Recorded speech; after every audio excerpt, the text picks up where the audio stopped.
Entonces vamos a dar inicio a la sesión, nuestra segunda sesión entonces de clases. Y bueno, contarles que nosotros armamos fundamentalmente el calendario de clases pensando en aquellos contenidos, y yo les decía a los que estaban en el electivo de comprensión histórica, pensando en aquellos contenidos que a lo mejor pueden estar un poco más débiles o que necesitan recordar un poco más porque es a lo mejor lo que vieron en primero, sobre todo segundo medio, ¿ya? Entonces la idea de la clase del día de hoy es darle un poco de continuidad también a lo que hablaron con el profesor Gonzalo la semana pasada, que comenzaron a hacer esta, podríamos decir, esta especie de línea de tiempo por los distintos periodos de la historia de Chile desde el proceso de independencia en adelante, ¿ya?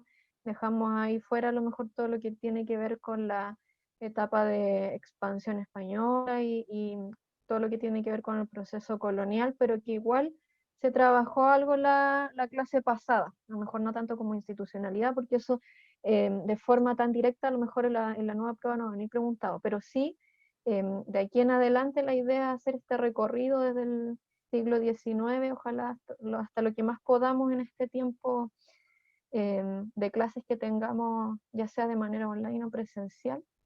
Y el objetivo de la clase de hoy, por lo tanto, entonces, es poder reconocer aquellos elementos de continuidad y cambio que se generan tras este proceso que ya tienen más conocimiento de que es un proceso, que no es un hecho en específico de la independencia de Chile, ¿ya? O sea, yo creo que para todos está este como conocimiento común que a lo mejor lo que se celebra el 18 de septiembre sabemos que no es la independencia en sí, sino que lo que les decía el profe la semana pasada, es el inicio o este hito que marca este proceso largo, pero no que se genere de un día para otro, ¿ya?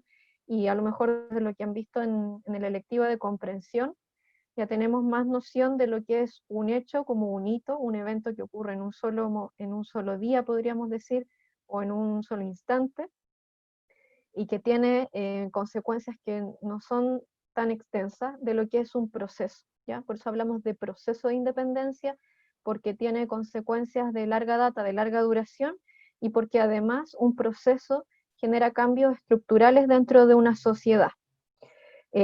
Entonces, lo que vamos a hablar hoy día es sobre qué cambios estructurales se comenzaron a producir post-independencia y también entendiendo en todo proceso no es que se comience de foja cero, no es que se vuelva a reescribir la historia, por lo tanto también hay algunos elementos importantes de continuidad histórica que vienen del periodo colonial y que se mantienen durante este proceso de independencia y que se van a mantener incluso en algunos de los casos hasta podríamos decir mediados del siglo XX, ¿ya?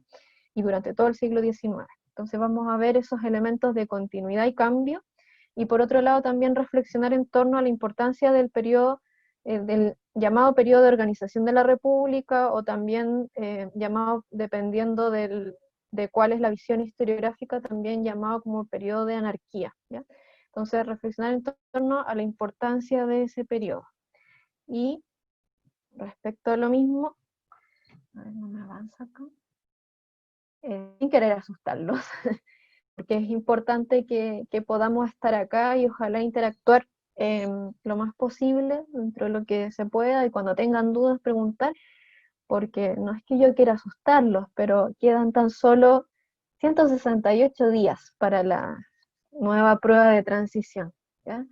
En realidad quedan 167 y un par de horas contando, porque el día de hoy yo ya lo doy casi por cerrado, porque terminando esta clase uno se va a ir a tomar once, a acostarse, se acabó el día, así que 167 en realidad, ¿ya?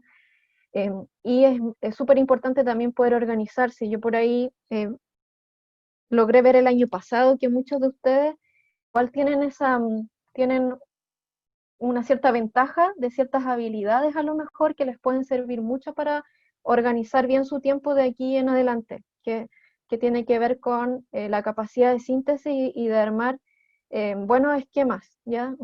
Yo lo que logré ver el año pasado cuando estábamos ahí de manera presencial, es que con los profes anteriores, seguramente a lo mejor con la profe Vale, trabajaron harto el tema de construcción de mapas conceptuales o de esquemas, o a lo mejor porque les gusta el lettering, Pero aprovechen esas habilidades a lo mejor que tienen de dibujar letras y de hacer esquemas bonitos, porque eso les puede ayudar mucho a esquematizar mejor los contenidos, ¿ya?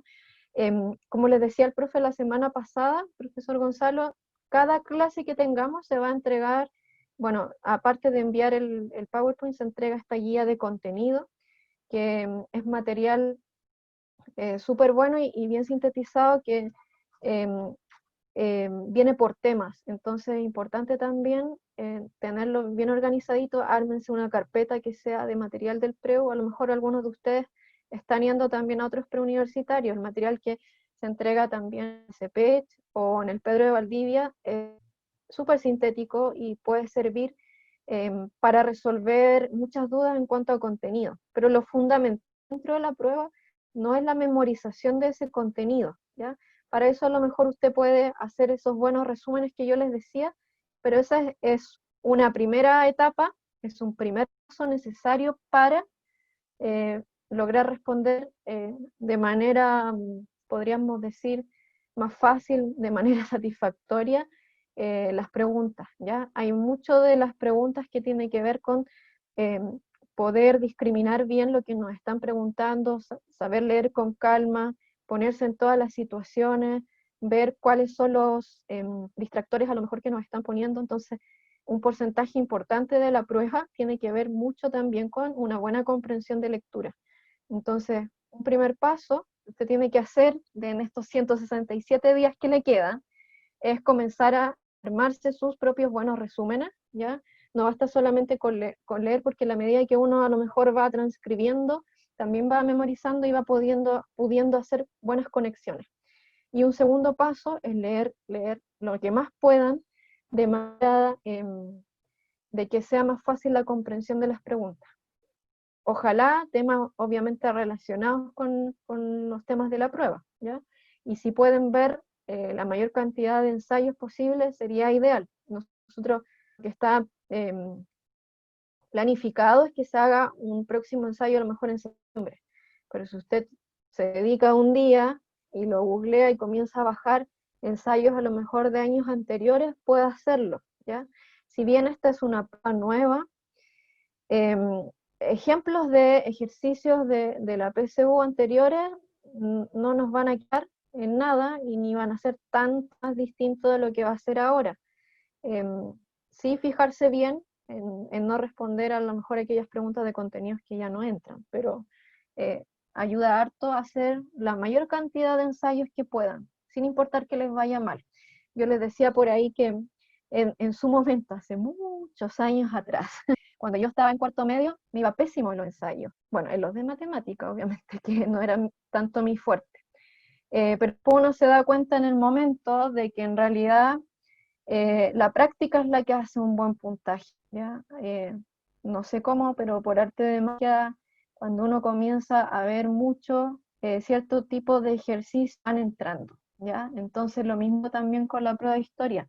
Entre más usted lea con respecto al contenido, entre más resúmenes haga, entre más preguntas trate de responder, eso le va a ayudar, ¿ya? Y a lo mejor en estos momentos se puede entender eso como una sobrecarga, pero aproveche de hacerlo ahora, cosa de que entre Navidad y Año Nuevo se olvide y dedique ese tiempo a prepararse más psicológicamente para el proceso de la prueba.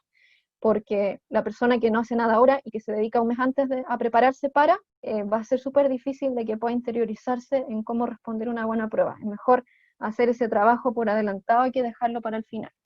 Además que si no, se va a estresar mucho más.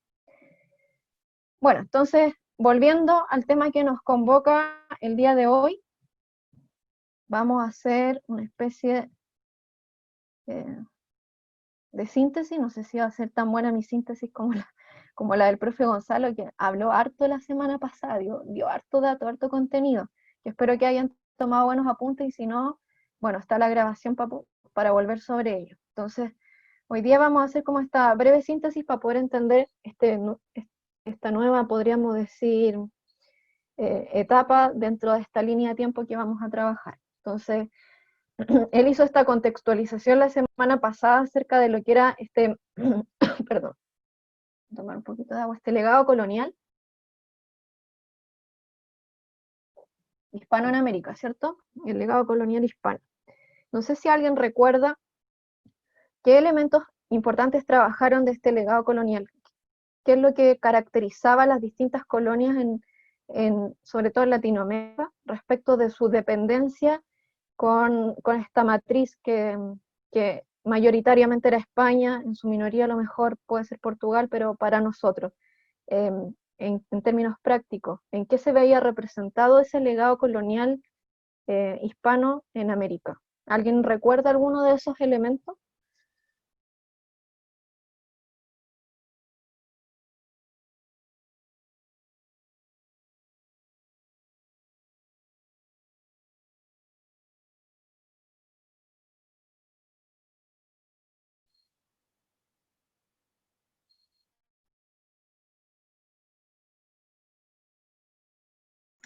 La unión entre el Estado y la Iglesia. Bien, Noé, ya. O sea, teníamos esta dependencia cultural que nos había traslapado España, que es que toda Latinoamérica en sí tenía adoptada esta religión católica. Eso podríamos decir en términos culturales y en religiosos, ¿ya? En términos económicos, ¿cómo veíamos este legado colonial hispano en América? ¿En qué sentido lo podíamos percibir?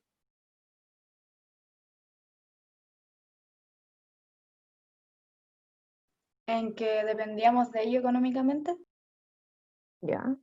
Y lo que se producía en Chile generaba ganancias, o sea, entre comillas podríamos decir en Chile, pero en las colonias latinas, generaba ganancias para quienes, Para los españoles. claro, fundamentalmente para el español. Y en términos políticos, ocurría lo mismo, ¿cierto? Las autoridades en realidad no eran ni nativas ni mestizas, sino que eran venidas directamente desde España y desconectadas también en gran medida de lo que de lo que era la realidad de las colonias, ¿cierto? Entonces, el profe Gonzalo les hacía la analogía de que se estaba generando, yo coloqué ahí 1492 hasta 1810 como un margen tentativo, pero en el fondo lo que él les explicaba es que por siglos se fue acrecentando este malestar, de esta dependencia, en el fondo de una gran dependencia con respecto a la metrópoli, y ahí le hacía la analogía a lo mejor con eh, estas grandes diferencias sociales y económicas que se producen ahora en pleno siglo XXI y que dan pie a lo mejor al estallido y que en esa época a lo mejor dieron pie para que los criollos comenzaran a pensar en, en dejar de depender en cierta medida de esta metrópoli, ¿cierto? Pero ese no es el único factor que él habló acerca de la independencia de nuestro país y de otras colonias en Latinoamérica, sino que también hubo otros elementos que tuvieron una fuerte influencia y uno de ellos es el proceso de independencia de Estados Unidos, ¿cierto? Hablaron sobre aquello, se habló también acerca de los ideales de la Revolución Francesa y que da esta Revolución Francesa en sus distintas etapas y podríamos decir, hacia el final, cuando surge como un personaje relevante dentro de la historia, Napoleón, que de España, va a dar pie, como el pie final, desencadenante de que va a ser el proceso de independencia, del inicio de este proceso, ¿ya? Em, no sé si alguien recuerda algún otro factor que hayan mencionado acerca del proceso de independencia, algo más que quieran mencionar, o el profe Gonzalo si quiere acotar algo más si está todavía.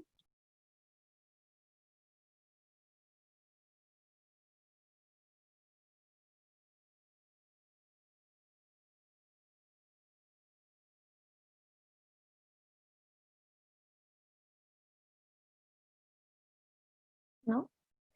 Ya, entonces, confluencia de estos cuatro elementos principales en el fondo van a ser los que van a dar pie a este inicio del proceso de independencia. Yo me acuerdo siempre cuando hablamos de esta etapa, de mi periodo cuando lo viví en el colegio, y a mí lo que me quedó siempre más marcado, eh, para poder entender un poco el por qué en el fondo los criollos comenzaron también con esta idea de independizarse no en realidad era tanto de la corona, sino que de este invasor que era este francés Napoleón, el que se caricaturizó también dentro de la sociedad, esta invasión sobre España, sobre la figura de este hermano de Napoleón, que en el fondo Napoleón, dentro de todo su afán de abarcar distintos territorios en Europa, en el fondo lo que él hizo no fue estar presente en todos los territorios que se invadían, entonces fue dejando ahí algunos personeros en distintos lugares.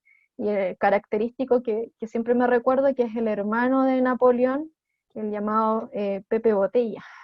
Entonces, esa caricaturización de este personaje, que es el hermano de Pepe Botella, hace que en el fondo desde las colonias se mire a este invasor también como, ¿y por qué tenemos que en el fondo rendirle pleitesía? ¿O por qué tenemos que seguir las órdenes de estos invasores si nosotros somos colonia de la monarquía en el fondo? ¿Ya? Hablando también acerca de las distintas etapas de la independencia, ¿cierto? Caracterizando en esta línea de tiempo como más bien tradicional que abarca entre el periodo de Patria Vieja, Reconquista y Patria Nueva, y hablaron y terminaron un poco hablando acerca de cuál es va a ser esta etapa final de comenzar a construir esta, podríamos decir, esta nuevo ideario republicano a partir de las primeras constituciones, cuando surge también la figura de los hermanos Carrera, hablaron un poco acerca de eso, ¿cierto?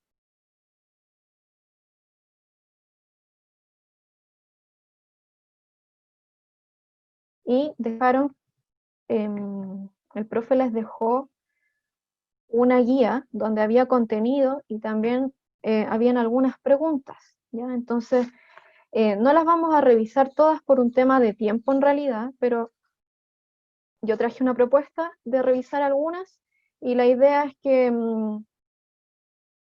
que si hay más, los podamos comentar, ¿ya? O sea, si es que surgen más dudas, que ustedes me puedan comentar. Ay, perdón. ¿Todavía se ve la pantalla? No, no, perdón. Vuelvo al tiro porque no sé qué pasó acá.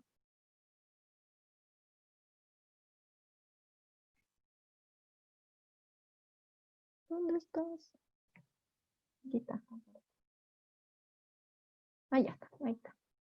Entonces, la primera pregunta que venía en esta mini guía de ensayo dice: el malestar que tenía la aristocracia criolla respecto a la situación política, económica y social de Chile hacia 1808 se explica en parte por, y aparecen como, como ítems, el atraso en que se encontraba la actividad económica local; dos, las exigencias y limitaciones que imponía el monopolio comercial; y tres, la autonomía administrativa que habían alcanzado otros reinos de América. Entonces, quería saber ahí qué pregunta, o sea, qué alternativa marcaron eso. ¿Cuál será la alternativa correcta? El malestar que tenía la aristocracia criolla respecto a la situación política, económica y social de Chile hacia 1808 se explica por...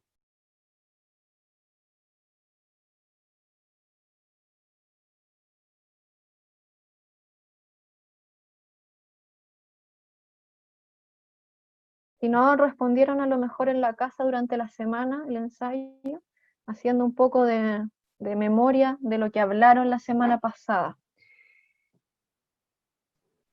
Yo puse la B, la B y la E. ¿Quién habló recién?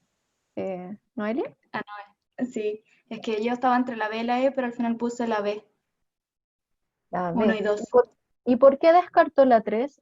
La autonomía administrativa que habían alcanzado otros reinos de América.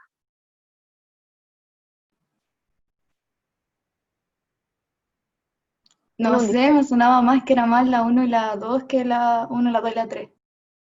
ya, le sonó nomás, pero hay un distractor clave en la alternativa 3 de por qué no es.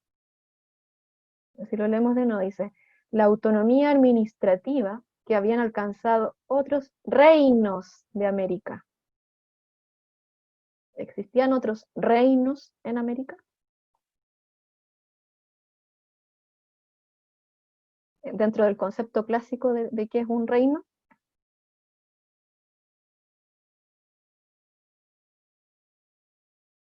¿Habían otros reinos en América? No, profe, habían colonias. Viviana, muy bien, ¿cierto? Nosotros, tanto Latinoamérica como Norteamérica también era colonia, ¿ya? Entendamos que estas grandes monarquías en el fondo son, podríamos decir, Francia, Inglaterra, España, Portugal, y Latinoamérica fundamentalmente España y Portugal. Entonces no podemos colocar como una de las alternativas correctas que existe una cierta autonomía administrativa de otros reinos en América, porque no hay otros reinos en América. Por lo tanto, esa la tendríamos que descartar de inmediato. El atraso en que se encontraba la actividad económica local, claro que sí, porque existe esta gran dependencia de la metrópoli, por lo tanto, todo el funcionamiento del comercio se desarrolla en pos de la exportación hacia allá, ¿ya? Y de los productos que son necesarios allá. Por lo tanto, existe un desarrollo atrasado, podríamos decir, dentro de lo local, claro que sí. Y las exigencias y limitaciones que imponía el monopolio comercial, también eso generaba descontento porque las ganancias en el fondo no quedaban dentro de lo, podríamos decir, dentro de la población criolla o mestiza. Entonces la alternativa, muy bien, Noelia, es la B. La 1 es la B. Solo 1 y 2. Y acá aparece como pregunta 1, pero en realidad 2. ¿Ya? Dice, en el inicio del proceso de emancipación nacional, la aristocracia criolla convocó a la formación de un cabildo abierto. En dicha instancia se decidió constituir una junta de gobierno, la cual se sustentaba en la ausencia del rey de España, la teoría del origen divino del poder o el nacionalismo de la aristocracia peninsular.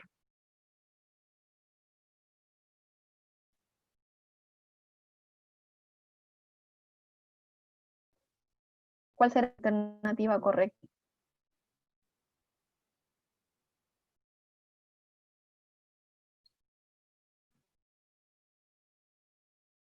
¿Respondió alguien del A, del D? Fabiana, para que responda alguien del cuarto B. Será la alternativa correcta de esta pregunta 2.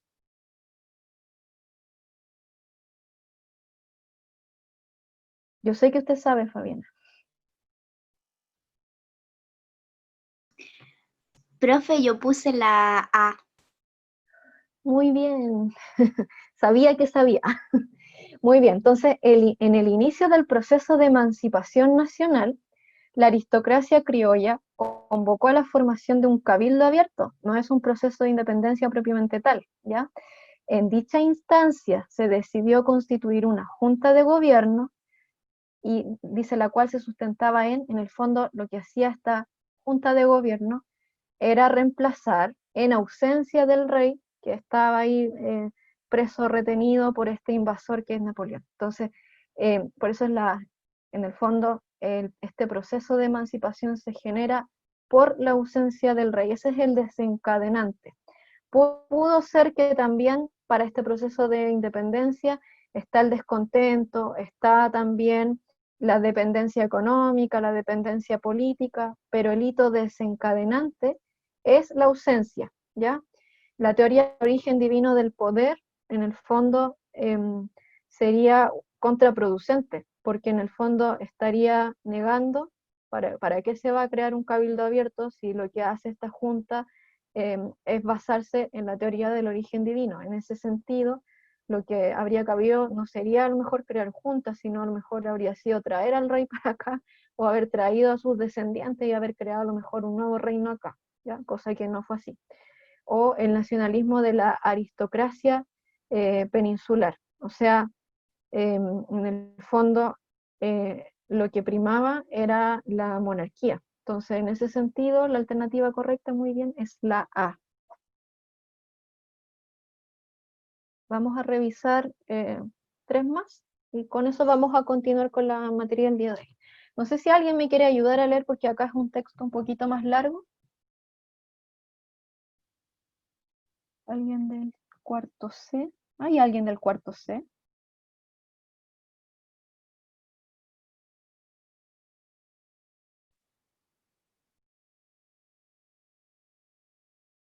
O quien quiera leer, en realidad quien quiera.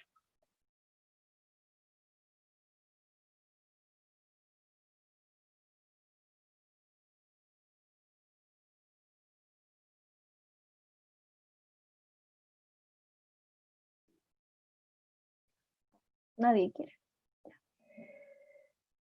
Hacia el final de la centuria, siglo XVIII, eran frecuentes las manifestaciones que tendían a la diferenciación respecto de los españoles más que a la integración. Todo parecía indicar que en esta etapa la aristocracia criolla tenía más clara conciencia de su identidad que su origen, características, intereses, presente y futuro. Eran muy precisos y que no correspondían, en muchos casos, con los de la élite peninsular. Esta autoconciencia fue consolidándose en la medida de que la aristocracia comprendió que no era sino ella misma la más confiable defensora de sus privilegios y que para mantenerlos era necesario continuar con la política de cambios implementada por España, pero adecuándola a los intereses locales. Esto está tomado en un texto de Santillana de segundo medio, el que ustedes tienen que haber tenido cuando estaban en segundo. Entonces dice, a partir de la lectura del fragmento anterior es correcto inferir que el desarrollo de una autoconciencia por parte de los criollos es un antecedente del proceso de independencia de Chile. Las características de la élite española coincidían con los de la aristocracia criolla nacional, y los criollos pretendían continuar con la política reformista de la corona, pero según sus intereses y necesidades particulares. Entonces ahí, ¿cuál creen ustedes que sería una respuesta correcta a esa pregunta?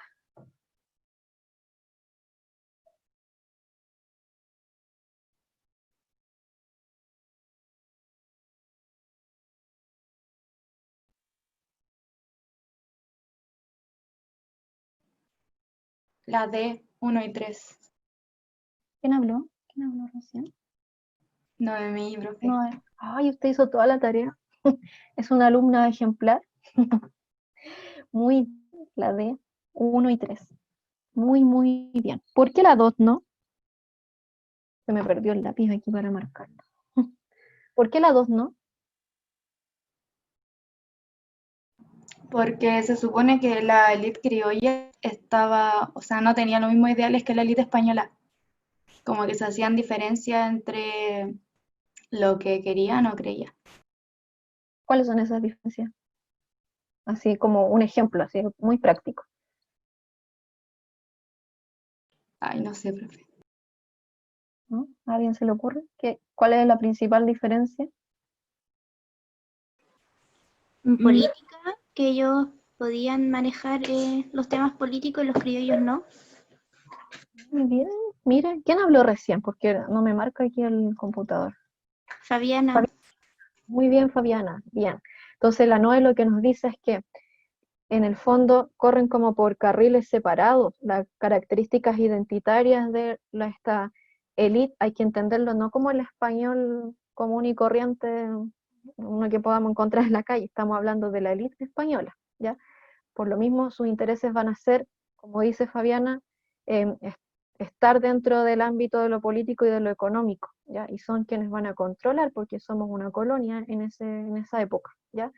Entonces, la aristocracia criolla lo que va a tender es a aspirar, a tener este sentimiento aspiracional de poder llegar algún día a hacer eso, ¿ya? Pero en el fondo no coinciden en su forma, podríamos decir, de ser, ¿ya?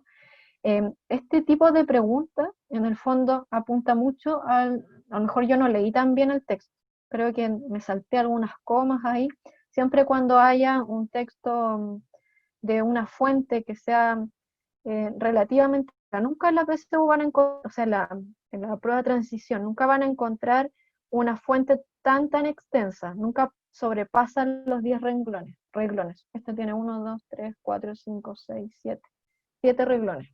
Ese es más o menos como cuando tenemos una fuente lo más extensa posible. El máximo es 10. Más de eso nunca les van a hacer leer un texto tan largo, a diferencia a lo mejor de lo que puede ser en la prueba de lenguaje, ¿ya? Siempre cuando nos presentemos frente a un texto así, es importante que usted vaya preparado en el momento de la prueba, verlo con calma y al ir subrayando usted el folleto de la prueba de transición que les pasen cuando la tengan que rendir, usted lo puede rayar, puede escribir todo lo que quiera sobre ese folleto, porque en realidad es su propio documento. Cada uno tiene una prueba que ya viene determinada para usted. De hecho, a uno le pasan la prueba y viene con un código y ese código está asociado a su root. Entonces, si bien hay distintos modelos de prueba, en el fondo ese folleto es suyo, ¿ya? Lo va a tener que entregar después para que no se filtren las preguntas, pero usted en el momento lo puede rayar, puede ir tomando apuntes. Entonces yo que recomiendo siempre cuando hay estos textos que son un poco más largos, es que al mismo tiempo de que vaya leyendo, vaya tomando al tiro los apuntes, ¿ya? O bien, la otra posibilidad es partir leyendo la pregunta y luego leer el texto para saber al tiro hacia dónde va dirigido, como una forma de optimizar el tiempo dentro de la rendición de la prueba. Entonces, saber de antemano qué es lo que me van a preguntar en relación a ese texto y ir tomando, a medida que voy leyendo, ir tomando al tiro los apuntes. Porque si lo leo una y otra vez sin tomar apunte y no lo entiendo una vez, no lo entiendo la segunda, me va a costar un poco más, ¿ya? Entonces, bien su respuesta, súper bien. Entonces vamos a pasar a la 8. La 8 dice, el proceso de independencia nacional tuvo diversos actores sociales, ¿ya? Los que estamos en el electivo, que creo que debería ser la mayoría de acá, ya sabemos la diferencia entre un sujeto y un actor, ¿cierto? Y el proceso de independencia nacional tuvo diversos actores sociales y etapas durante su desarrollo. Con la formación de la primera Junta de Gobierno, los criollos del Reino de Chile vieron la posibilidad de, sabemos que el actor social está pensando en el generar cambio, en el actuar, ¿ya? ¿Cierto? A poner fin al dominio español en América, B, implementar reformas económicas, C, controlar el monopolio comercial, D, establecer el sistema de encomiendas y E, reincorporar la provincia de Cuyo al Reino de Chile. Entonces, ¿cuál será la alternativa de la 8?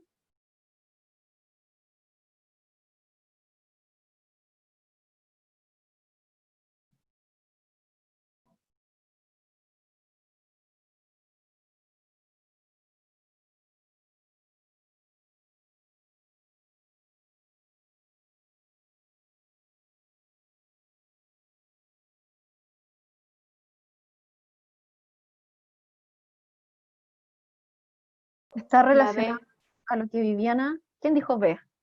¿La Noé? Noemí, sí. Ya, muy bien. Muy bien, y está relacionado a lo que dijo Viviana hace un ratito, ¿ya? ¿Cuál es el mayor interés que tenían los criollos? Poder participar, ¿cierto? Y tener una mayor injerencia en términos políticos y económicos. Así que muy bien, Noé. Entonces la B, implementar reformas ¿en qué términos? Económicos, políticos, términos económicos, ¿cierto? Y vamos a ir a la 19. ¿Ya? Profe, Pregunta nomás.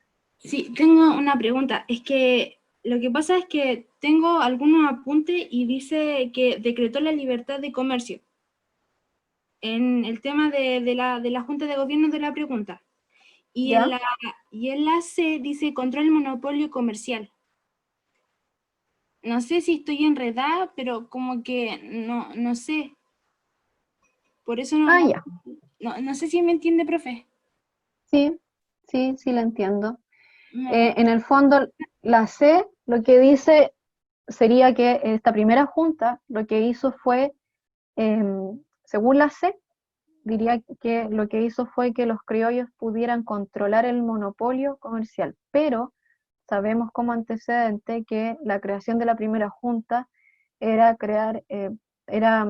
generar esta, podríamos decir, cierta autonomía inicial mientras el reino estuviese. Por lo tanto, lo primero que ellos van a ver no es seguir dependiendo de quién, si no estaba el rey. Entonces, ¿qué monopolio? no hay ningún monopolio en su inicio, porque la pregunta apunta en el fondo al periodo inmediato a la formación de la primera junta. Entonces, en ese sentido, lo primero que van a ver, más que la dependencia de la corona española en términos de ellos controlar este monopolio, porque se sabía que igual estaba, podríamos decir, estaba esta élite española, no es llegar a desplazarlos, sino que en el fondo es poder tener mayor injerencia en términos económicos mientras el reino estuviese, ¿ya? Por eso es que se descarta la C, porque la C implica que el rey estuviese realmente presente, cosa que no era. Profe, Pregúntenos. yo tengo una duda, pero es de la guía 1 que nos enviaron, dentro de las preguntas que hay ahí. ¿De otra pregunta? Sí, es de otra pregunta. ¿Ya? ¿De La cuál? guía 1. ¿Ah? De la pregunta 3 de la guía 1. La pregunta 3. Ya. Para ver si la proyectamos acá. Dejar de proyectar esto y vamos a la pregunta 3. ¿Ahí se ve? ¿Sí? Sí, El profe. concepto político. ¿Esta? No, profe, la pregunta 3 de la guía 1 es el control 1. Ah, de la guía de materia. Sí. Ya, entiendo. Déjeme que deje de compartir esto. Vamos a la guía de materia. ¿Dónde la tengo? Parece que no la dejé abierta. Guía de materia. Pregunta 3.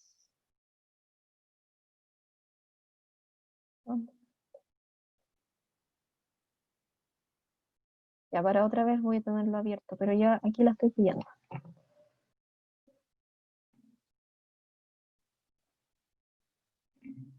Proyectar, le vamos a poner proyectar.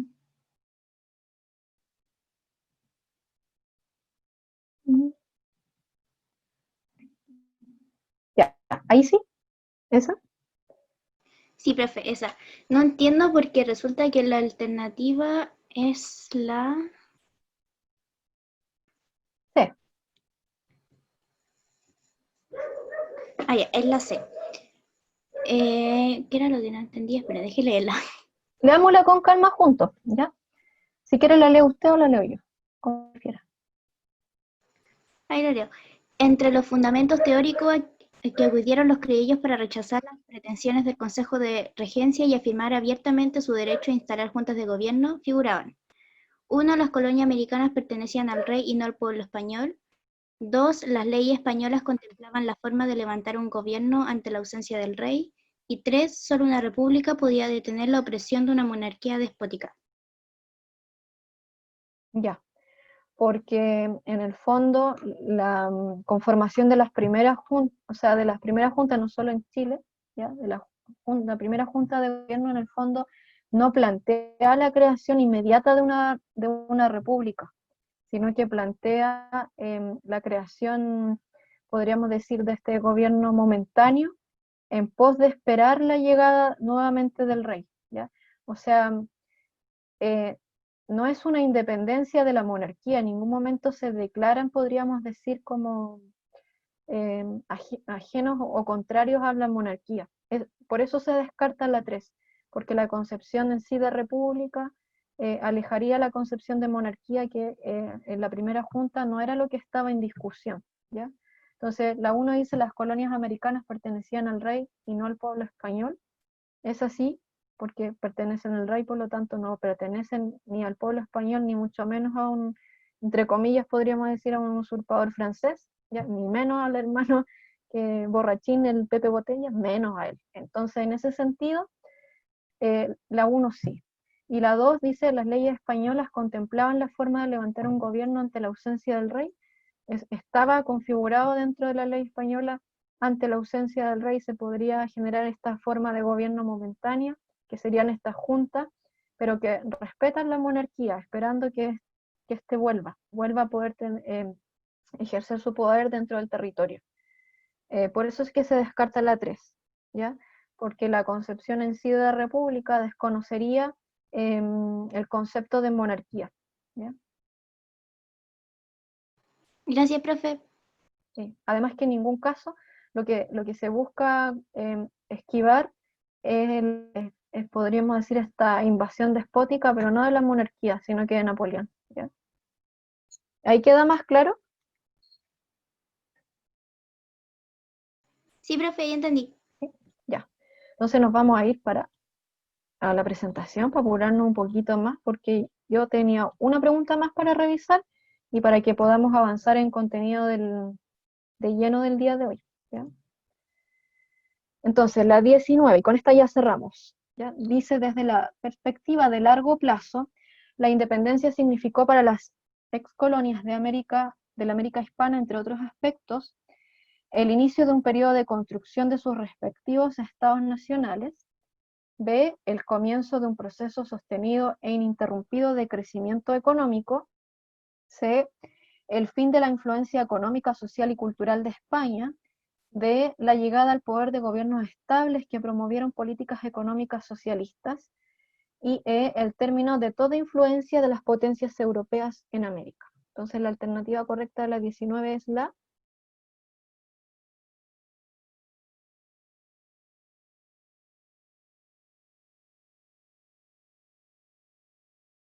¿Cuál será en la 19?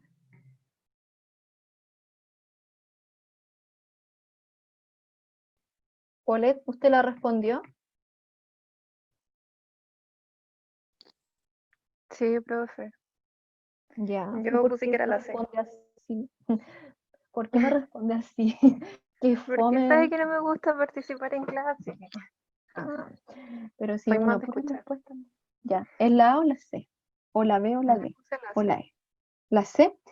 El fin de la influencia económica, social y cultural de España. ¿Esa? Sí. Ya. ¿Alguien tiene una respuesta distinta? ¿O todos confluyen ahí con la Paulette, que es la C? Yo también pienso que es la C, profe. ¿La C? Ya. ¿Alguien tiene otra?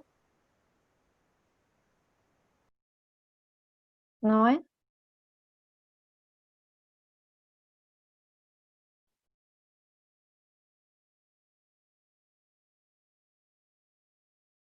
Ya, la 19 no es la C, ¿ya? Yo creo que Es la es la A. Muy bien, muy bien. Ya. Dice, desde una perspectiva a largo plazo, o sea, no solamente con el hito de la independencia en sí.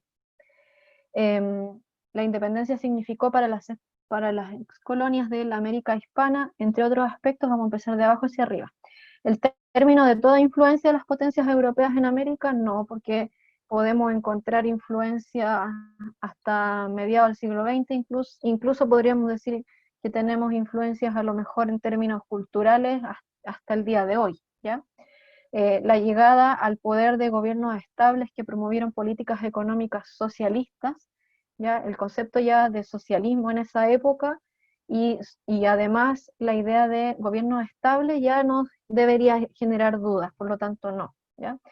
El fin de la influencia económica, social y cultural de España no puede ser porque en el fondo lo que potencia el proceso, o sea, primero la primera junta es mantener esta conexión con España, y luego cuando se produce hasta el 823 el proceso de independencia propiamente tal, igual hay ciertos elementos de continuidad, que es lo que vamos a comenzar a ver ahora, ¿ya? Que tiene que ver con que sigamos dependiendo para poder exportar productos, como por ejemplo, no sé, por el trigo u otras materias primas. En términos culturales, seguimos hablando español, no cambiamos el idioma. En términos sociales, a lo mejor van a existir ciertas instituciones que se puedan mantener también, o en términos políticos, ¿ya? El comienzo de un proceso sostenido, ininterrumpido de crecimiento económico, eso no es así. Ya desde la base, si sabemos teoría económica, sabemos que en ninguna etapa de la historia podríamos decir que el crecimiento económico siempre es sostenido. Sabemos que existen ciclos económicos, ya que son los llamados ciclos Kondratiev, o lo que Marx llamó que hay periodos también de auge y de crisis en economía. No podemos decir que en algún periodo, en algún proceso, siempre vamos a tener una economía que esté en constante crecimiento, ¿ya? Si a lo mejor ahora podríamos decir que está en crecimiento la economía china, en algún momento va a decaer, ¿ya? Es una característica intrínseca a lo mejor en términos de economía que existan las crisis económicas. Por lo tanto, este proceso sostenido e ininterrumpido no se condice con la teoría económica, ¿ya? Y la A dice el inicio de un periodo de construcción de sus respectivos estados nacionales. Es así, porque en el fondo, no solo en Chile, sino que en distintas zonas de Latinoamérica, este proceso de primera junta y luego de proceso más bien independentista va a generar que las distintas comunidades y sociedades comiencen a cuestionarse cómo van a construir sus estados, ¿ya? Y eso va a dar pie a lo que era nuestro tema el día de hoy, que me fui retrasando un poco ahí. Vamos a tratar de verlo lo más posible y de no alargarme tanto, ¿ya? Viene como bien sintético, así que voy a tratar de explicar lo que más pueda con respecto a eso para no quitarles tiempo extra. Me interesaba que pudiéramos reflexionar también en cómo ir respondiendo las preguntas, por eso creo que dediqué más tiempo en eso, ¿ya?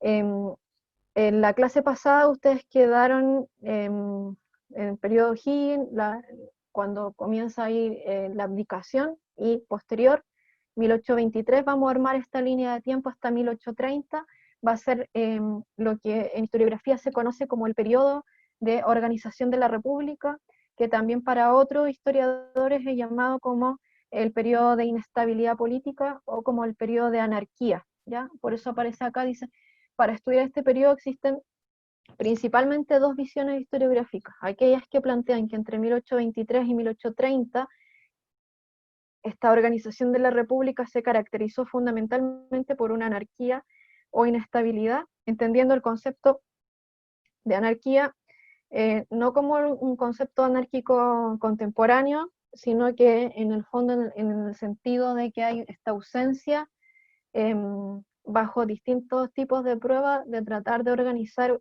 esta república y hay esta ausencia a lo mejor de una organización política y social clara, ¿ya?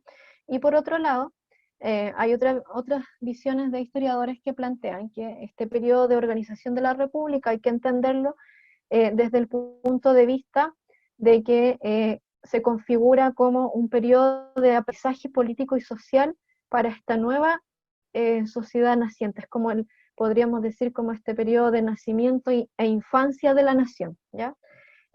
Y lo entiende como un periodo más bien desde el punto de vista de comprender los ensayos constitucionales como la base política del periodo de organización de la República.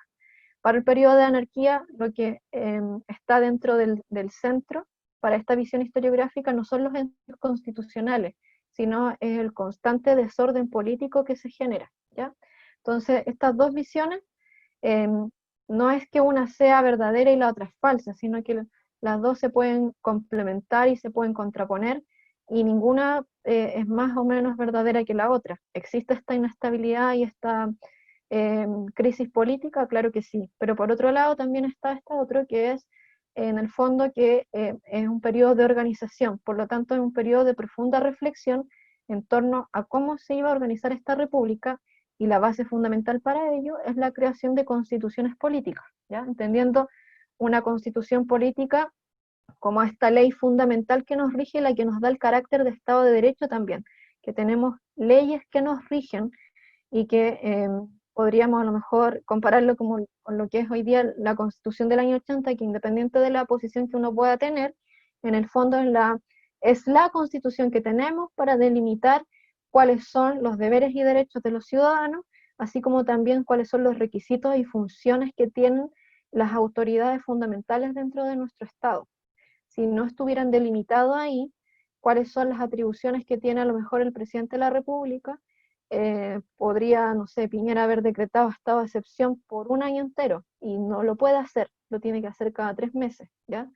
Y ya decretó el segundo, y después hay una serie de requisitos si es que esto se quiere alargar o no, ¿ya? Entonces, la conformación de una constitución es fundamental, Y este periodo entre 1823 y 1830 se va a caracterizar porque en el fondo en términos políticos se está probando qué tipo de constitución podría ser la más adecuada para esta, podríamos decir, para este Estado naciente, ¿ya? Yo marqué acá algunos de los personajes, o podríamos decir, que no le voy a decir presidentes, porque no es, como les decía el profe Gonzalo la semana pasada, no todos actúan ahí como cargo de presidente.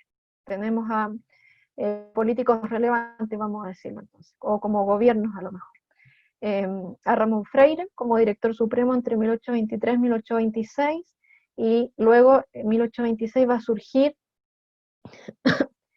surgir como título la denominación de presidente de la República. Entonces, siempre cuando hay trivia, estos juegos así como el ¿Quién quiere ser millonario?, aparece ¿quién fue el primer presidente de Chile, de la República? Es Manuel Blanco Encalada. No es el primer director supremo, sino que es Blanco Encalada, que desde 1826 en adelante se comienza a hablar del título de presidente de la República. Luego viene Francisco Antonio Pinto entre el 26 y el 29, primero en su cargo como vicepresidente y luego como presidente electo, entendiendo que las elecciones en esa época eran bajo voto censitario, que íbamos a explicar lo que es el voto censitario en sí. Y finalmente Ramón Freire, hasta 1830, que va a ser ahí, va a cerrar este ciclo, este periodo con la batalla del Ircay, donde van a ser derrocados los líderes por conservadores y se va a establecer el siguiente periodo, que es el periodo conservador o autoritario, ¿ya? Entonces, algunos elementos importantes que es necesario reconocer que a pesar del periodo del proceso de independencia, se van a mantener a lo largo de la historia podríamos decir, de nuestro país, ¿ya? ¿Qué elementos de continuidad histórica se aprecian tras la independencia? El primero de ellos es podríamos decir, el mantenimiento de esta, entre comillas, institución llamada, o de estructura social y productiva, llamada el inquilinaje, ¿ya? Se mantienen las estructuras productivas que se venían dando desde la colonia. Existe igualmente durante todo el siglo XIX, e incluso podríamos decir hasta el día de hoy, esta dependencia económica de lo que es el comercio exterior. Y por otro lado también está el legado cultural español, ¿ya? Si vamos detallando un poco en cada uno, este proceso de inquilinaje, o sea, esta estructura del inquilinaje, lo que plantea en el fondo es que existen estos, entre comillas, podríamos decir, esta institución o personaje que es como el gran latifundista, el dueño de este territorio, que le permite al pequeño campesino, al pequeño inquilino, ocupar este territorio, tener ahí su choza, tener su casa y poder trabajar a cambio de esta vivienda y a cambio de la comida, ¿ya? La estructura en sí de inquilinaje, aunque tenga ciertas variaciones, se mantiene hasta previo a la reforma agraria, podríamos decir, ¿ya? Ustedes saben que yo vengo del campo igual, entonces el concepto de inquilino yo creo que todavía existe, ¿ya? Pero ya no es la misma relación, porque tras la reforma, como hubo, entre comillas, cierta repartición de algunos territorios, pero igual siguen habiendo fondos. De hecho, donde yo vivo existe todavía un gran fondo, ya no es como la cantidad de hectáreas que era antes, pero sigue perteneciendo a una de las, podríamos decir, de las grandes familias de poder político y económico hoy en día, ¿ya? Entonces, mis abuelos conversaban mucho cuando yo era chica, bueno, todavía si uno les pregunta se acuerdan, ¿ya? Que es que cuando ellos eran pequeños, el mayor recuerdo que tienen de la existencia de este inquilinaje es que en el fondo ellos no eran dueños de la tierra, no eran dueños de la casa en la que se vivía. Entonces, el dueño del fondo, el patrón, entre comillas, tenía este gran fondo con casas en distintas, podríamos decir, en distintas esquinas del fondo, pensando que estos grandes latifundios eran hectáreas, ¿ya? Que podríamos encontrar un fondo a lo mejor que en día sea una comuna entera, por lo tanto necesitaba tener casas en distintas zonas de su fondo donde tener a estos trabajadores para que pudieran producir la tierra, ¿ya? Y en el fondo dividían en sectores este fondo, ¿ya? Y el recuerdo que tienen mis abuelos fundamentalmente de esa época es que anualmente los grandes latifundistas, o en el fondo el administrador del fondo, porque los dueños a lo mejor se veían una vez al año, si es que iban de vacaciones al lugar,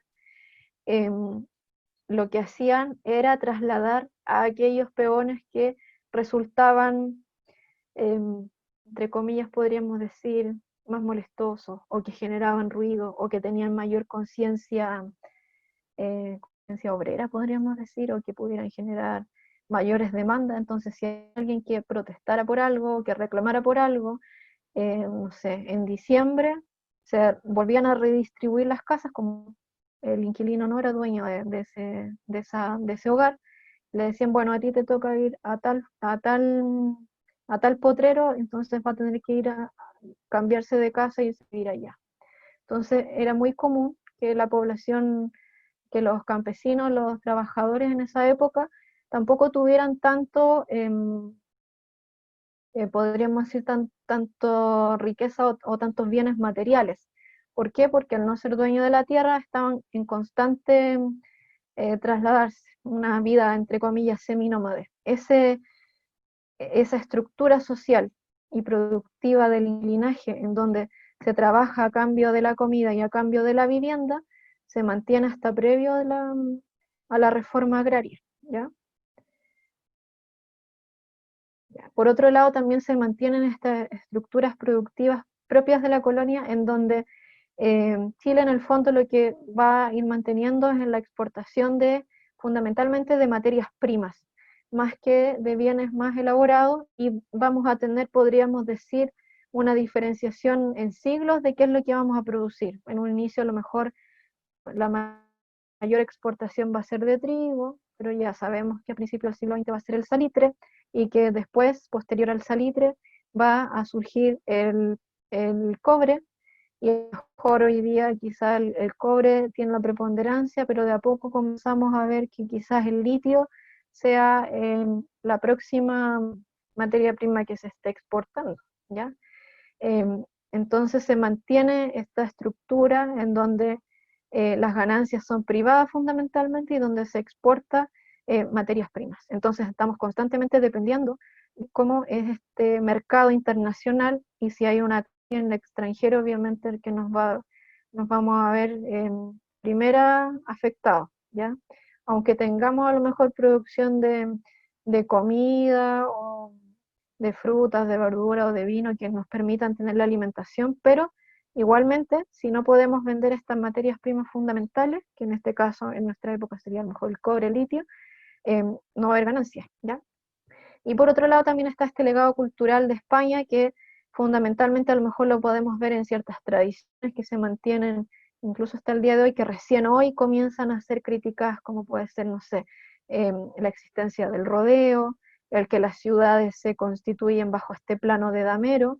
La mayoría de las ciudades en nuestro país se configuran en manzanas, en cuadras, que este cuadrado, este plano de damero.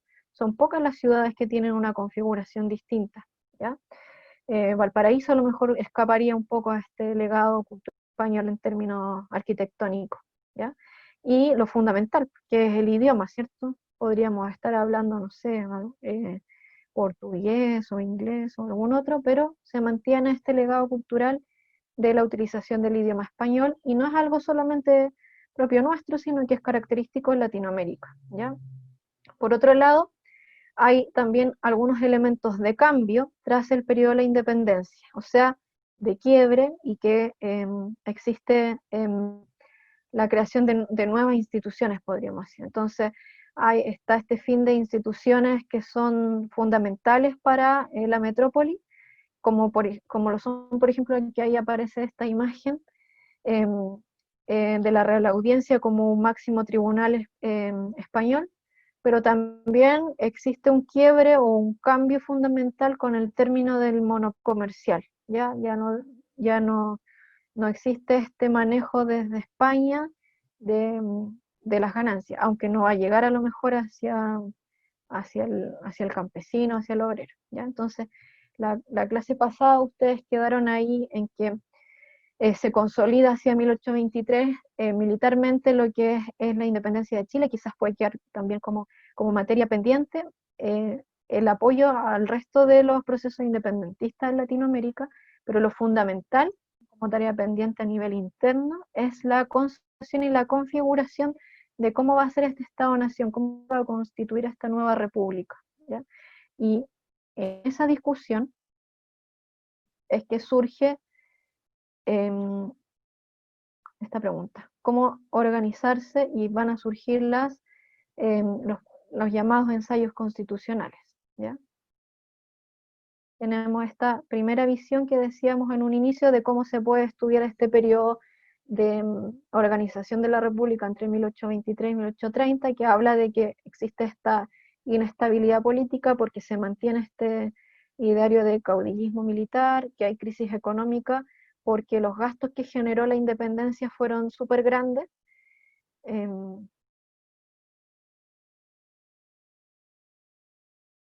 Por otro lado, existe un gran bandidaje rural. Voy a saltar ahí un poquito para poder llegar a las constituciones, ¿ya? Y una serie de gobiernos que son de corta duración.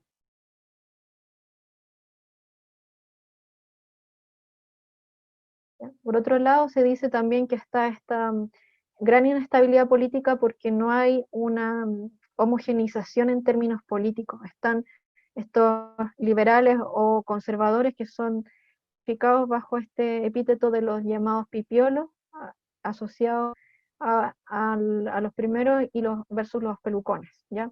Que esta división fundamental que se da dentro de la aristocracia. Y por otro lado, dentro de ellos surgen estos intentos de organizar la república a través de ensayos constitucionales que fundamentalmente son tres: la Constitución de 1823, la de 1826 y la de 1829. Así se da cada 3 años, ¿ya?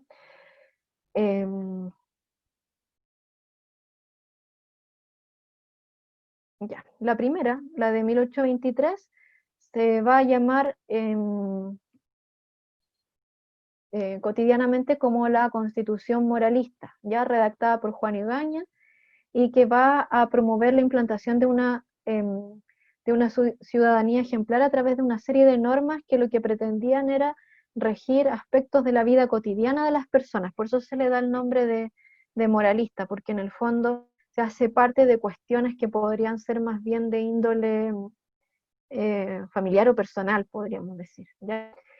Yo coloqué acá en cada una de las constituciones un punteo bien detallado de cuáles eran las cosas que en el fondo planteaba cada una de ellas, ¿ya? Para que usted, cuando se dedique a lo mejor ahí a hacer sus resúmenes, pueda sacar aquellos elementos importantes. Por eso es que como que tiene harta lectura, y estas son unas infografías de un preuniversitario, pero que igual son bien útiles, ¿ya?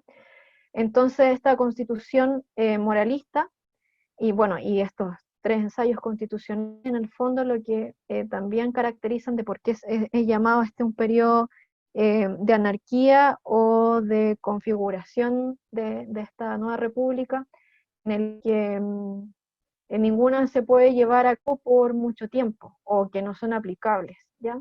Entonces la primera, la moralista, plantea que el Estado debe ser unitario, por lo tanto tiene que haber este nivel central, ¿ya? Considera que los ciudadanos son aquellos mayores de 25 o 21 si eran casados, por lo tanto ahí se mete dentro de lo moral, ¿ya? Que empiecen a escribir y leer, ¿ya? El Poder Ejecutivo residía en el Director Supremo, que duraba 4 años. Todavía no surge la concepción de Presidente de la República, ¿ya? Y ahí hay una serie de características más. Vamos a ir a la siguiente. La de las leyes federales, la única, podríamos decir, que plantea una organización del Estado que sea distinta de la que conocemos hoy en día y que se asemeje más a lo que es hoy Estados Unidos, Argentina o Brasil, que plantea que exista esta división político-administrativa en estados, ¿ya? Pretende aplicar la autonomía política de las provincias, ¿ya? Con sus propias asambleas legislativas y sus propios consejos de electores. Está fuertemente inspirada en lo que se configura tras la independencia de Estados Unidos, y el principal profesor es José Miguel Infante, ¿ya? A partir de esta se crea el cargo de presidente de la República, entendiendo que este sería nuestra autoridad central, pero que a su vez estaban también estas distintas provincias que para la época se plantearon como 8 provincias, ¿ya? Coquimbo, Aconcagua, Santiago, Maule, Concepción, Valdivia y Chiloé. Y cada una de ellas disponía de un gobernador elegido por voto popular, ¿ya? Al igual que los cabildos y como eran escogidos a lo mejor eh, los curas, ¿ya? Entonces, en el fondo lo que plantea es que existen estas autoridades a nivel local, a nivel provincial, pero está esta autoridad central que sería el cargo del presidente de la República, algo similar a lo que son los estados, obviamente salvando las distancias temporales, pero lo que serían los estados federales que les mencioné en un inicio, ¿ya? Y esta constitución del año 28, o también la llamada constitución liberal, que pretende establecer una igualdad de poderes entre el legislativo y el ejecutivo, y que va a estar comandada por José Joaquín de Mora, ¿ya? Del año 28, fortalece las libertades públicas y los derechos políticos de los miembros de la aristocracia. O sea, tiene un carácter mucho más liberal, los conservadores no tienen pie ni mucha cabida dentro de esta constitución. Establece que el Poder Ejecutivo está en manos del presidente, elegido por votación directa por un periodo de 5 años sin reelección inmediata, ¿ya? Los ministros son designados por este presidente, cosa que no ha cambiado mucho hasta el día de hoy, ¿ya? El Poder Legislativo recibiría en la Cámara, en el Senado y la Cámara de Diputados. Se mantiene el carácter privilegiado de la religión católica, que es lo que le decía el profe Gonzalo la semana pasada, cosa que no va a cambiar hasta la Constitución del año 1925, ¿ya? Y yo coloqué acá otro esquema bien bueno, que es de la editorial Santillana, que también sintetiza las características de las distintas constituciones, quién es el autor, bajo qué gobierno se producen, y fundamental acá que aparece que está esta idea del voto censitario, ¿ya? Que en el fondo las personas que podían votar en la época son aquellas que saben leer, aquellas que tienen cierto patrimonio territorial, o sea, que tienen tierras o que tienen cierto patrimonio económico importante, hombres fundamentalmente. Y vimos que en la primera constitución aparecía ahí bien detallado que existe un límite de edad para poder votar, ¿ya? Y ese límite de edad se puede bajar un poquito, pero solo en el caso de que sean casados, ¿ya? Entonces, en las 2 primeras constituciones existe este voto censitario, en la tercera, en la liberal, se amplía el electorado todo el que estuviese enrolado también en las milicias. O sea, la constitución liberal dice, bueno, no solamente vale el que tenga este poder adquisitivo económico, sino que, bueno, si es un militar que puede aportar al Estado en la defensa, a lo mejor de su frontera, también nos puede servir como un ciudadano posible de votar, ¿ya? Y luego aparece este esquema de cuáles son las autoridades del Poder Ejecutivo, el Director Supremo, que luego aparece el cargo de Presidente de la República, y el Poder Legislativo, que en un inicio la moralista es Senado y la Cámara Nacional, luego en la federal surge este concepto de Congreso, que ejerce su función de una asamblea provincial, ¿ya? Compuesta por diputados, hay una cierta cantidad de diputados por cada una de las provincias, que creo que eran 2, aparece ahí en el resumen anterior, y luego surge en la del liberal la concepción de Senado y de Cámara de Diputados, que podríamos decir un poco más similar a lo que conocemos hoy en día. ¿Ya? Miren, para no atrasarnos más, vamos a dar, yo creo que 7 minutos más para que tengamos la clase de 1 hora 20, ya, para que no sea más que eso. Entonces, durante esta época, en cada uno de los ensayos constitucionales, en el fondo, la población con derecho a voto es más bien restringida, dice ahí. Entonces, uno de los puntos en común de todos estos ensayos fue la reserva de los derechos ciudadanos a los hombres, ¿ya? Cosa que es distinta a lo mejor en el momento en que nosotros vivimos, en que está esta concepción de ciudadanía universal a partir de los 18 años, ¿ya? debían ser estos propietarios de bienes inmuebles.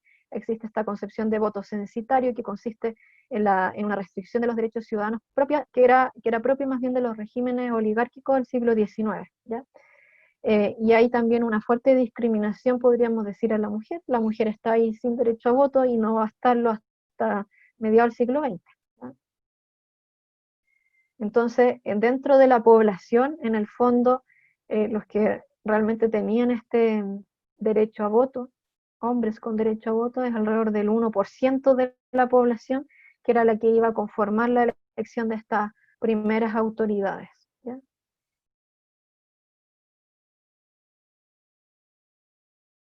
Aún así, aunque está esta gran inestabilidad política, aunque están estos ensayos constitucionales, pero que plantean que las autoridades de esta naciente república en el fondo van a ser escogidas por alrededor de un 1% de la población, pero se entendía que aquellos eran los ciudadanos, existe esta otra mirada, esta segunda mirada desde el punto de vista de la historiografía, que plantea que el periodo de organización de la república entre 1823 y 1830 es un periodo de gran aprendizaje en términos políticos, ¿ya?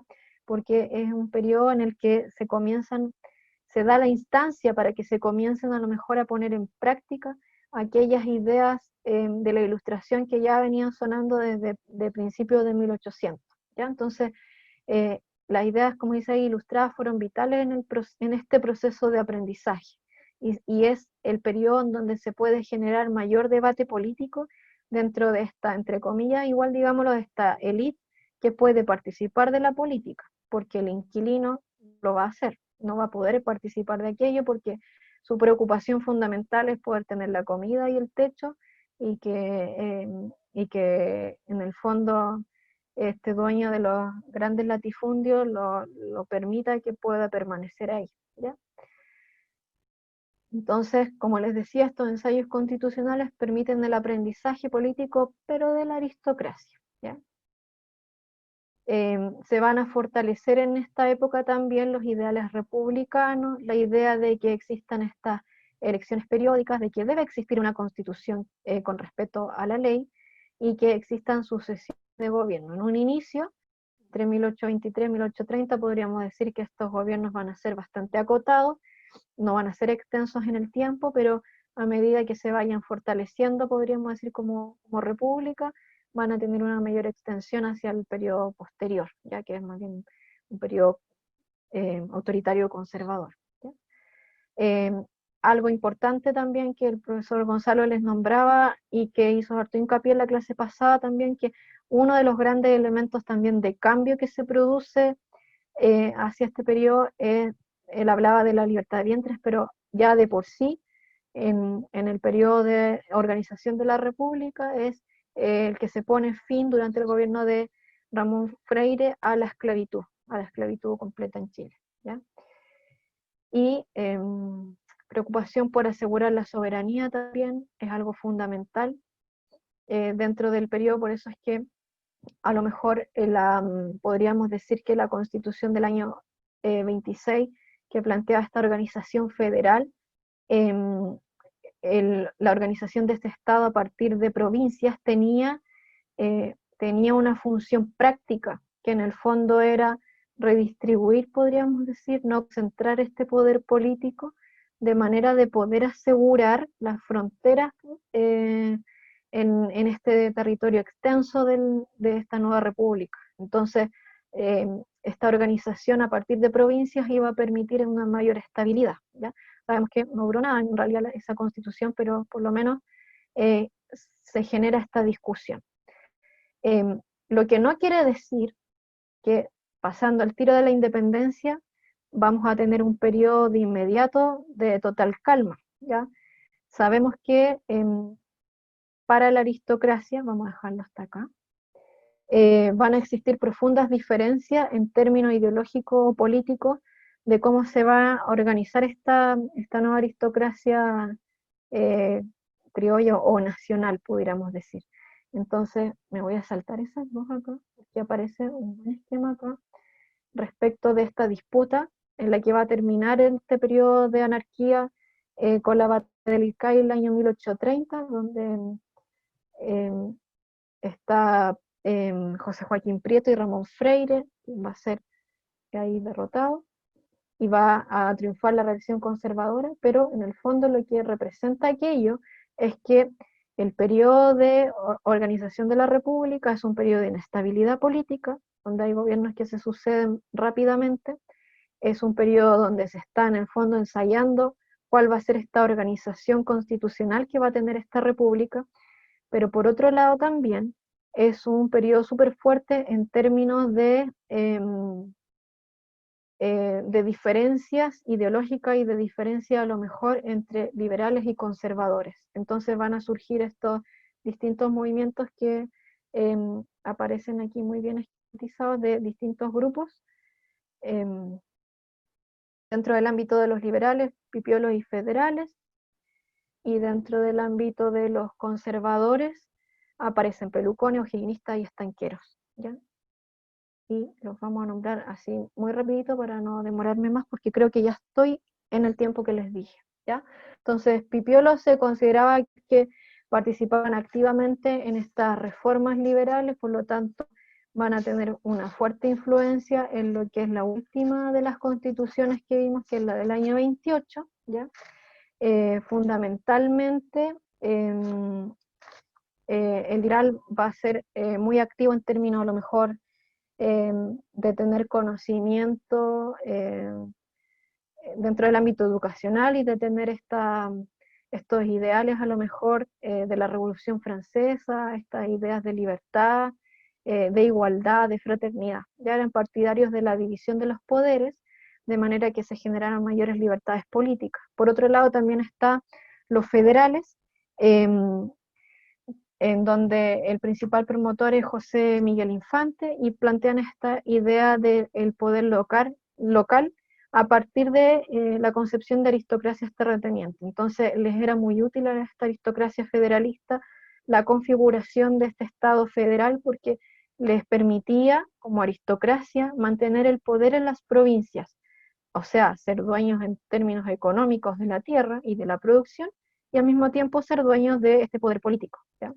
Y por otro lado también, dentro del ámbito de los conservadores, están pelucones que agrupaban a esta vieja aristocracia terrateniente, que era más bien partidaria de un régimen centralizado. Entonces tenemos dentro de la aristocracia terrateniente a federales y pelucones. Entonces están estas dos opciones, entre los liberales y los conservadores. A aquellos que se consideraban o'higginistas, que era todo este grupo que quería el retorno al poder político de O'Higgins, que había sido ahí desterrado. Y por otro lado, los estanqueros, aquellos que participaban dentro del ámbito de lo económico, de todo lo que tiene que ver con las exportaciones, fundamentalmente a lo mejor hacia Europa o hacia Inglaterra, de este estanco del tabaco, ya que esta fue una gran compañía que no la alcancé a nombrar hoy día, a ver si la próxima sesión lo retomamos un poco más, ¿ya? Entonces existen estas distintas orientaciones político-ideológicas en la época que van a contribuir a esta discusión, que pudiera ser por un lado constructiva, en el sentido de que tenemos un periodo de gran discusión de cómo se va a organizar la república a través de distintos ensayos constitucionales, y por otro lado que también van a contribuir a que exista esta inestabilidad política que va a generar a finales del periodo esta, entre comillas, podríamos decir, guerra civil entre conservadores y liberales, que va a dar pie a que los conservadores se instalen dentro del gobierno, ¿ya? Con la batalla del Ircay. Entonces, más o menos ese es como el panorama que tenemos que tener post-independencia. Hay un periodo de alrededor de unos 7 años en donde esta naciente república va a comenzar a pensar y va a comenzar a discutir sobre cuáles son las instituciones principales, cuáles son los cargos, surge el cargo de presidente de la república, existen estos ensayos constitucionales, y por otro lado también es un periodo de gran discusión ideológica en torno a liberales y conservadores, y cuál es una mejor forma de llevar el gobierno una vez ya independizado. Entonces, más o menos esa es como la discusión. Podrían algunos considerarlos como un periodo de anarquía, porque no hay un orden claro todavía, es una república naciente, pero por otro lado, quitándole ese tinte negativo de lo anárquico, es también un periodo de gran crecimiento, porque es cuando se comienza recién a pensar lo que es esta república y cómo se va a constituir, ¿ya? Es importante también tener ahí que, a lo mejor para los que son un poco más críticos del periodo que estamos viendo ahora, que el estallido social, a lo mejor ya no van a ser 30 pesos ni 30 años, son siglos, ¿cierto? Porque quienes van a configurar este ordenamiento constitucional de lo que es una república van a ser fundamentalmente la aristocracia, descendiente de estos criollos, pero en el fondo aristocracia, en lo económico y en lo político, ¿ya? El inquilino, el campesino, el trabajador, el obrero, no va a participar, solamente va a participar en términos de ciudadanía el 1%, en promedio podríamos decir, de la población, aquel que tiene poder económico, aquel que sabe leer, aquel que está casado, ¿ya? Eso más o menos en resumen, y creo que vamos a dar hasta acá porque me hablé un poco y les quité bastante de su tiempo. ¿Alguien tiene alguna duda, algo que quieran comentar?